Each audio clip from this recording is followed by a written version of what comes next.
Doctor Bhimrao Ambedkar ji आधुनिक भारत के प्रमुख विधिवेता समाज सुधारक थे। दलितों के मसीहा समाज सुधारक डॉक्टर भीमराव अंबेडकर जी एक राष्ट्रीय नेता भी थे। उनका जन्म 14 अप्रैल सन 1891 को महू मध्य प्रदेश में हुआ था। दलितों के वे मसीहा थे। उन्होंने सदियों से पददलित वर्ग को सम्मानपूर्वक जीने के लिए एक सुस्पष्ट मार्ग दिया। उन्हें अपने विरुद्ध होने वाले अत्याचारों, शोषण, अन्याय तथा अपमान से संघर्ष करने की शक्ति दी। पंडित नेहरू के शब्दों में डॉक्टर अंबेडकर हिंदू समाज की दमनकारी प्रवृत्तियों के विरुद्ध किए गए विद्रोह का प्रतीक थे। भारतीय सामाजिक संगठन का आधार चतुर्वर्ण व्यवस्था रहा है।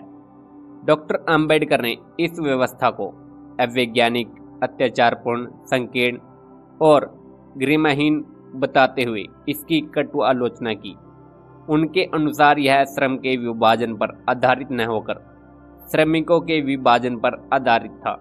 अंबेडकर का मत था कि उन्नत तथा कमजोर वर्गों में जितना उग्र संघर्ष भारत में है वैसा विश्व के किसी देश में नहीं है। ऐतिहासिक आधारों पर अंबेडकर जी ने यह स्पष्ट करने का प्रयास किया है कि शूद्रों की उत्पत्ति तथा हीनता का कारण वे स्वयं न होकर ब्राह्मणों का जानबूझकर किया गया प्रयास था। इस व्यवस्था में कार्य कुशलता की हानि होती है, क्योंकि जातीय आधार पर व्यक्तियों के कार्यों का पूर्व में ही निर्धारण हो जाता है।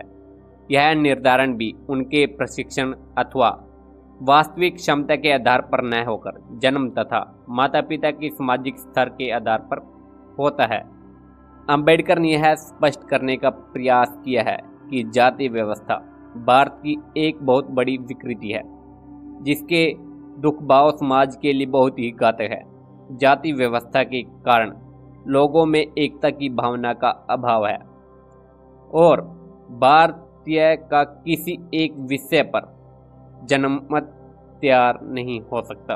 अंबेडकर जी ने हिंदू समाज में प्रचलित छुआछूत को अन्यायपूर्ण मानते हुए इसका बहुत ज़्यादा विरोध किया। आरंभ में ब्राह्मण, क्षत्रिय और वैश्य 3 ही वर्ण हुआ करते थे और इन नियम को न मानने वाले लोगों को हे माना जाता था।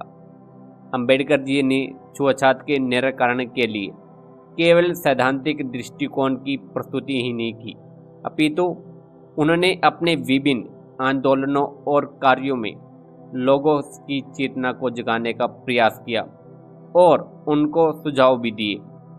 अंबेडकर जी हिंदू समाज तथा हिंदू धर्म की उन आधारभूत मान्यताओं के विरुद्ध थे जिनके कारण अस्पृश्यता जैसी संकीर्णता का जन्म होता है। उनका मानना था कि हिंदू समाज में स्वतंत्रता, समानता तथा न्याय पर आधारित व्यवस्था स्थापित करने के लिए कठोर नियमों में संशोधन करने की आवश्यकता है।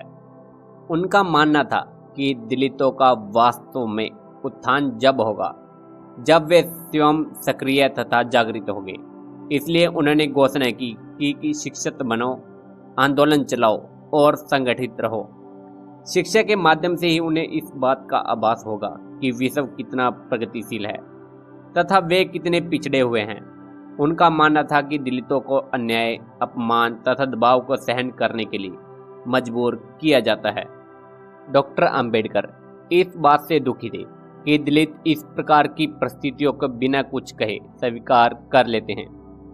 वे संख्या में बहुत अधिक है और उसके बाद भी वे इसको सहन कर लेते हैं, जबकि एक अकेली चींटी पर भी अगर कोई पैर रख दे तो वह भी प्रतिरोध में उस आदमी को काटने लग जाती है।